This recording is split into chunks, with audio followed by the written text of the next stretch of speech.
찬양처럼 예배할 때 가장 행복하시길 바랍니다. 행복을 느끼고 행복한 마음으로 하나님 앞에 가까이 나아가서 한신교회가 되는 주님을 축원합니다. 교회는 예수 그리스도를 믿음으로 고백하는 사람들의 모임입니다. 예수를 믿는다는 하나의 이유로 모여서 하나의 공동체를 이룹니다. 또한 하나하나의 교회가 모여 거대한 우주적 교회를 이룹니다. 교회는 참 다양한 사람들이 모이는 곳입니다. 성격, 품성, 언어, 생각, 가치관, 지식, 학력, 세대, 민족 등등 이렇게 전혀 다른 모습을 한 사람들이 모여서 교회를 이룹니다. 다른 이유는 설명되지 않습니다. 어떻게 이렇게 다양한 사람들이 모여서 교회를 이룹니까? 오직 한 가지로만 설명이 되어집니다. 그것은 뭐냐면 예수님을 나의 구원자로 믿는 것, 그 믿음, 그 예수의 이름 하나 때문에 모이는 것이죠.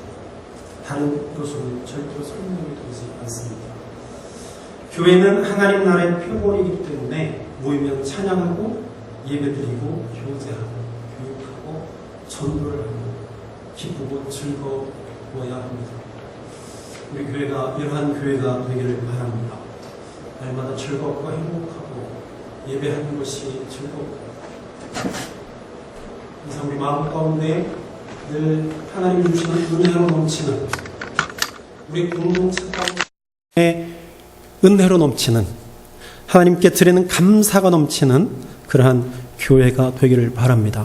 뭔가 부족하면 부족한 것을 다듬어가는 그러한 교회가 되면서 하나님을 기쁘시게 해드리는 아름다운 교회로 만들어가는 저와 여러분들이 되기를 주의로 축원합니다. 그런데 말입니다. 그 누가 보더라도 완벽한 교회가 되면 참 좋으련만 원치 않는 일들도 참 많이 일어납니다. 의견을 하나로 모으지 못하기도 하고 싸우기도 합니다. 교회가 갈라지기도 하고 다른 교회와 합쳐지기도 합니다. 참 다양한 이유로 교회에 바람 잘 날이 없기도 합니다. 이러한 교회가 되지 않도록 노력하고 기도하고 함께 열심히 하는데 이상하게 원치 않는 방향으로 흐르기도 합니다. 이렇게 원하지 않는 상황이 발생하게 되면 교회와 성도들에게 회복할 수 없는 엄청나게 깊은 상처를 남기게 됩니다. 오늘 본문의 배경은 고린도 교회입니다. 고린도는 사도 바울이 2차 전도 여행 때 방문한 곳입니다. 그곳에서 약 1년 반 정도 머물면서 바울은요, 복음을 증거합니다. 그래서 그곳에 고린도라고 하는 교회를 설립을 하게 됩니다. 그리고 1년 반 이후에 교회를 두고 바울은 에베소 지역으로 이동을 하게 됩니다. 바로 그곳에서 고린도 교회에 대한 소식을 듣게 됩니다. 바울은 그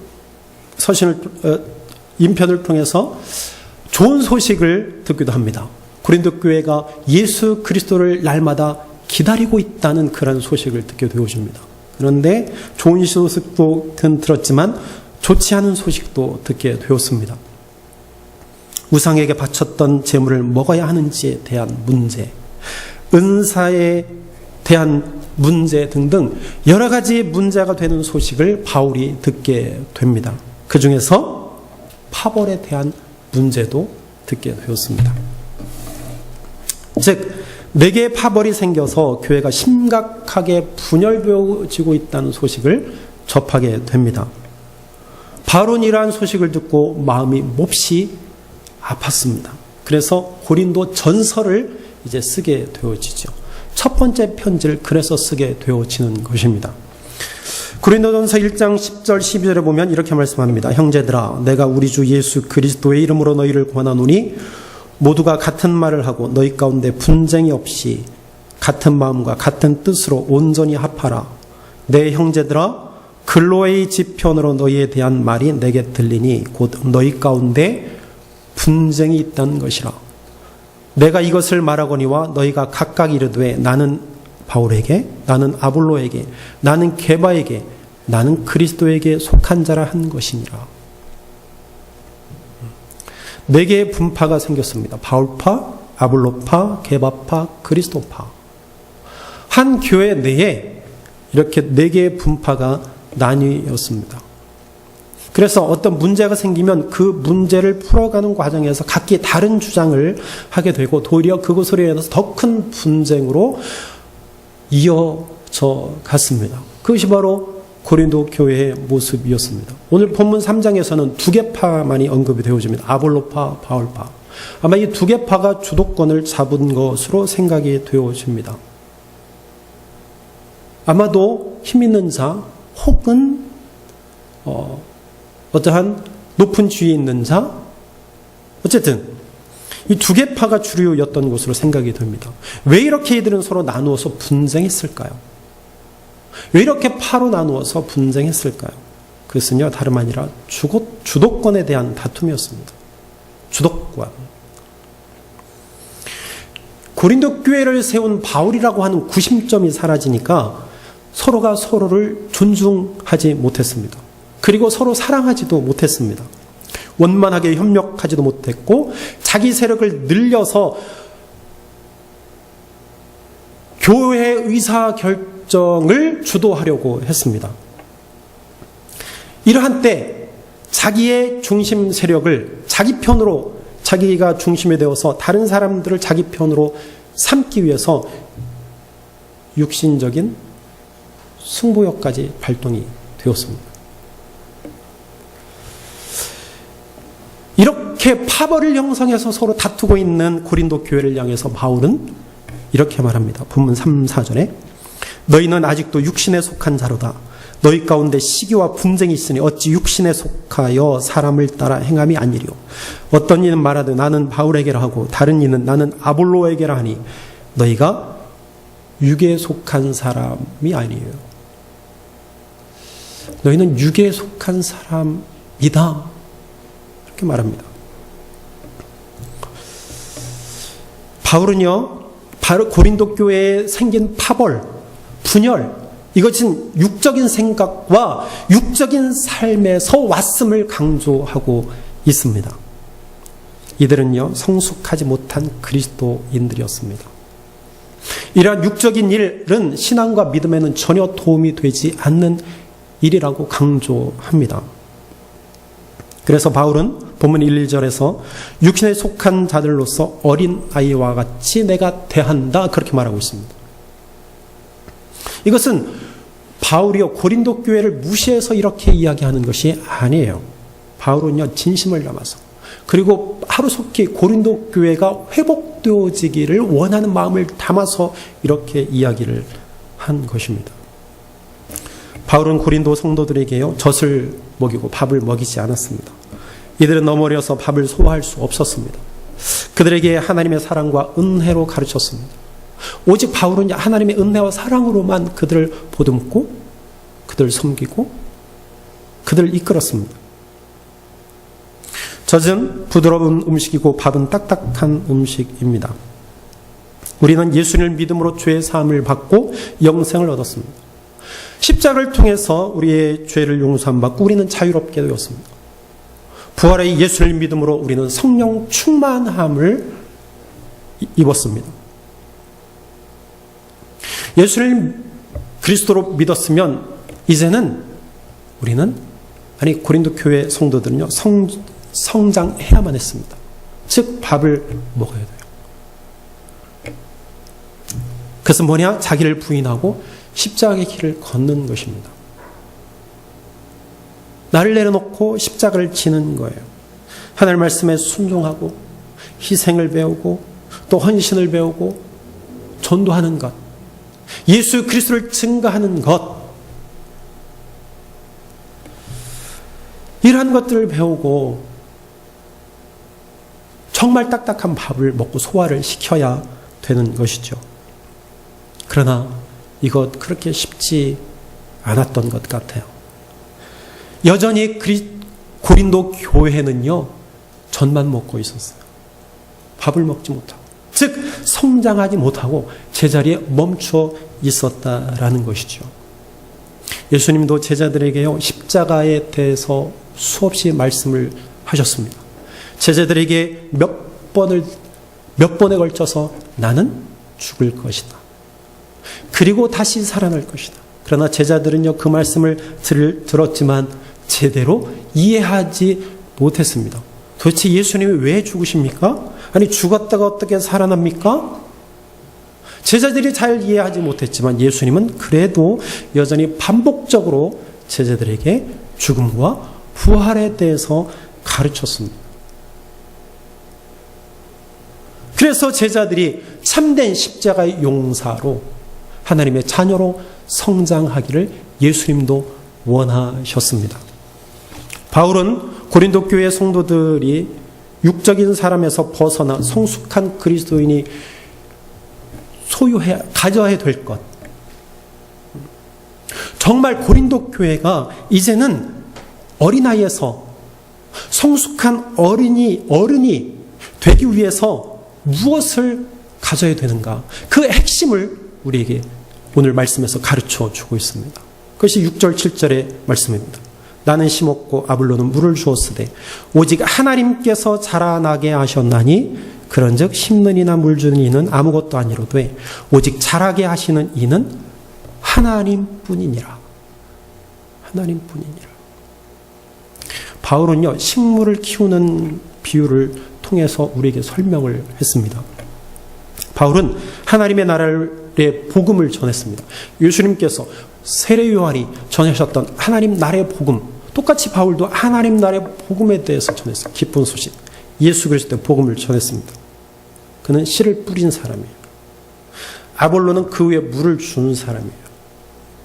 즉 바울 다음으로 고린도 교회에 부임한 목회자가 아볼로였어요.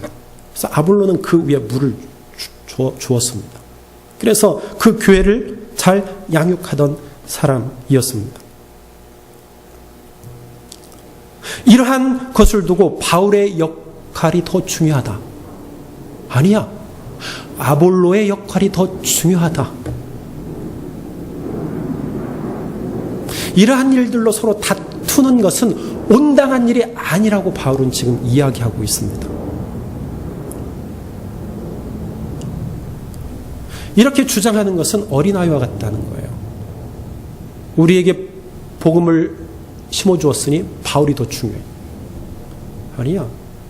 지금 현재 있는 아볼로가 더 중요해. 그래서 서로 파가 나뉜 거예요. 바울은 이들에게 그것은 어린아이와 같은 생각이고 어린아이와 같은 태도이다. 가장 중요한 질문, 그것이 무엇이냐? 오직 우리를 자라게 하시는 이가 누구냐? 이 질문이 더 중요하다. 이것이 핵심이다. 바울은 분명하게 가르쳐 줍니다. 그것은 뭐냐? 복음의 씨를 자라게 하시는 이는 오직 하나님뿐이다. 생명과 구원은요, 사람에게 있습니까? 아니요. 생명과 구원은요, 하나님의 일입니다. 하나님께 속해 있습니다. 오직 하나님의 은혜로 구원받습니다. 하나님이 우리에게 은혜를 주시지 않으면 우리는 절대로 구원받지 못합니다.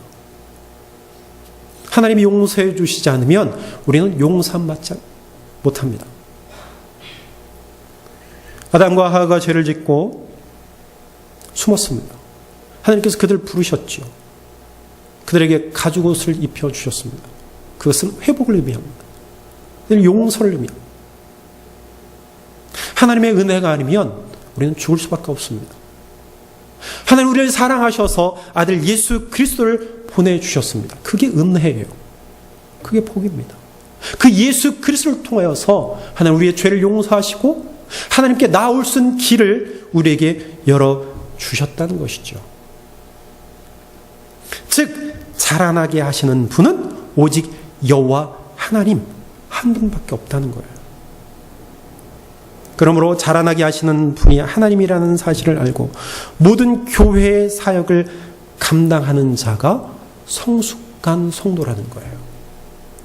이 사실을 아는 자는 바울파, 아볼로파, 그리스도파로 서로 나뉘어서 네가 오르니 내가 오르니 싸우지 않는다는 거예요. 교회는 참 다양한 모습을 한 사람들이 모인 곳이라고 말씀드렸습니다. 우리 가운데는요, 마음이 통하는 사람이 있고 그렇지 못한 사람이 있습니다. 항상 문제는 생각의 다름과 일을 진행하는 차이에서 문제가 발생을 합니다.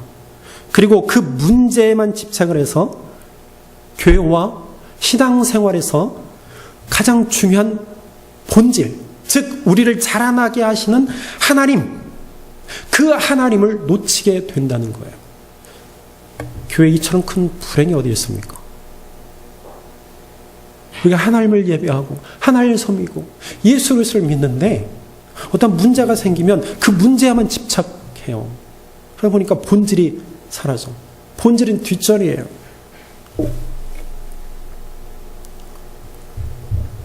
경기도에 유명한 교회가 있습니다. D교회라는 교회가 있습니다. 그 교회 목사님은 한국 교계와 사회에서 영향력이 있는 목회자입니다. 그분은 일평생 공동체 운동을 하면서 낮은 자리에서 낮은 자를 돌보며 교회 공동체를 이루었습니다. 시간이 지나고 대형교회를 이루었고 은혜롭게 목회를 했습니다. 그리고 그 목사님은 은퇴를 하게 됩니다. 온 교회가 하나가 되어서 기도하면서 후임자를 결정하게 되고 그분을 청빙했습니다. 그런데 그 교회에 문제가 생기기 시작했습니다. 내부적인 문제이기 때문에 우리가 정확하게 판단할 수 없지만 분명한 것은 원로 목사파와 담임 목사파가 서로 나뉘어서 분쟁이 벌어졌다는 것입니다. 교회가 이러한 분쟁에 휩싸임으로 해서 믿는 이들에게는 상처를, 믿지 않는 이들로부터는 교회와 성도들이 놀림과 수치를 당하게 되었습니다. 교회가 두 파로 나뉘어서 싸우는 통에 적지 않은 성도들이 다른 교회로 옮기게 되었고, 교회에 남아있는 성도들은 교회 내 다른 장소에서 서로 다른 예배를 드리는 진풍경이 벌어졌습니다. 이 교회의 문제는 여전히 해결되지 않고 진행 중입니다. 왜 이렇게 교회에 문제가 생기면 해결되지 않는 것인가요? 왜 교회에 문제가 생기기만 하면 해결되지 않는 건가요? 분명히 해결할 수 있는 답을 가지고 있어요. 말씀한데 답이 다 있어요. 그런데 왜 이렇게 유독 교회에 큰 문제가 생기기만 하면 이렇게 어려운 것인가요? 왜 해결이 되지 않는 것인가요? 왜 안 됩니까? 왜 안 돼? 여러분, 기득권을 놓지 않으면 안 돼요. 자기의 주도권을 내려놓아야 합니다. 주도권을 지키기 위해서는 상대를 배척해야만 합니다. 그렇잖아요. 그죠? 내가 가지고 있는 것을 지키기 위해서는 상대를 배척해야 돼요. 상대를 적으로 굴복시켜야 내가 살아남는 거 아닙니까? 그러다 보니 분쟁과 다툼이 일어나는 거예요. 그게 강하니까. 기득권을 지키고자 하는 마음, 그 세력이 강하니까 분쟁, 다툼이 끊이지 않는 거예요. 서로 자기 뜻이 하나님의 뜻이라고 우기면 어떻게 되죠? 어떻게 되는 것입니까? 하나님의 은혜와 능력은 간과 없고 오직 사람의 술수와 이간질만 난무하게 되는 것이죠. 교회 머리는 예수 그리스도가 아니라 힘 있는 사람이나 그 집단이 교회 머리가 되는 것입니다. 여러분, 교회가 개인 소유인가요? 그럴 리 만무합니다. 교회는 하나님의 소유입니다. 교회 공동체는 하나님을 섬기는 사람들의 모임입니다. 교회의 주인은 하나님이십니다. 목회자는 설교를 하고 성도는 설교를 들으며 또한 성경의 내용을 가르치고 배웁니다. 이러한 행위의 역할은 하나님께서 주신 은사로서 참 중요하지만 그것이 우선순위가 될 수 없다는 거예요. 교회에서의 다양한 역할, 즉 다양한 사역은 사람이 행하지만 사역을 하게 하시고 사역을 이끌어 가시며 영성을 자라게 하시는 분은 오직 하나님뿐이라는 거예요. 우리의 편의에 의해서 목사가 있고 우리의 편의에 의해서 장로가 있고 우리의 편의에 의해서 집사가 있고 권사가 있을 뿐이에요. 하나님이 주시는 은사에 따라서 우리는 각기 직분을 받았을 뿐이에요. 그것이 중심이 될 수 없다는 겁니다. 필요 없다는 것이 아니고 그것이 중심이 될 수 없다는 거예요. 그런데 그러한 것들로 인하여서 왜 다툼이 생깁니까? 왜 시기합니까? 왜 시험 듭니까? 그러한 것들을 통해서 이루시는 하나님의 뜻을 발견한다면 이렇게 분쟁하고 다투고 시기하고 어지러운 일이 생기지 않아요. 우리가 자꾸 이 사실을 잊어버리기 때문에 하나님 중심이 아니라 인간 중심의 교회로 변질되어가고 바로 그곳에 불행한 일들이 생기는 것입니다. 바울은 본문 8절에서 이렇게 말합니다. 심는 이와 물주는 이는 한 가지나 각각 자기가 일한 대로 자기의 상을 받으리라. 각각 자기 일대로 일한 대로라는 말은 하나님 앞에서 모든 역할 즉 사역은 다 똑같다는 거예요. 저는 그렇게 되뇌일 때가 많았습니다. 한참 전부터 나는 목사이기 전에 그리스도인이다. 나는 목사이기 전에 하나님 앞에서 한 사람의 그리스도인이다. 목사가 대접받을 줄만 안다는 소리를 참 많이 들었습니다. 사실 그래요. 저도 모르게 그런 모습들이 나타납니다. 그래서 늘 되뇌이는 것이 이 말이에요. 나는 하나님 앞에 한 사람의 그리스도인이다. 우리의 역할은요, 그리 중요한 게 아니에요. 이러한 것들로 인하여서 우리는 서로 시기하고 서로 분쟁하고 다툴 필요가 없습니다. 원로 목사와 담임 목사의 역할은 각기 다릅니다. 담임 목사와 장로 그리고 권사, 집사의 역할 또한 각기 다릅니다. 각기 다르지만 하나님 앞에서는 먼저이고 나중된 것이 없이 모두 다 동일하게 하나님의 사역자라는 겁니다. 서로 지배하고 견제하고 평가하고 배척하는 자리와 역할이 아닙니다. 교회 모든 지체들은 각 자기가 맡은 역할을 충실하게 함으로써 동등하다는 거예요. 가장 중요한 것은 이런 모든 역할과 사역을 통해서 살아나게 하시는 분은 하나님, 오직 한 분뿐이라는 거예요.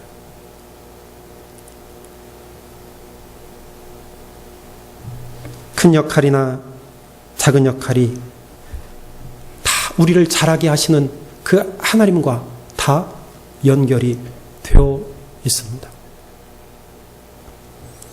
하나님은 교회의 모든 역할을 통해서 서로 유기적으로 연결돼서 아름다운 신앙 공동체를 이루어 가며 자라게 하신다는 거예요. 그래서 우리 교회 공동체의 주인은 그래서 하나님이라는 거예요. 오늘 바울은 본문 9절에 이렇게 이야기합니다. 우리는 하나님의 동역자들이요 너희는 하나님의 밭이요 하나님의 집이니라. 이렇게 말합니다. 바울은요 자신과 아볼로는 동일한 하나님의 사역자라고 생각을 했습니다.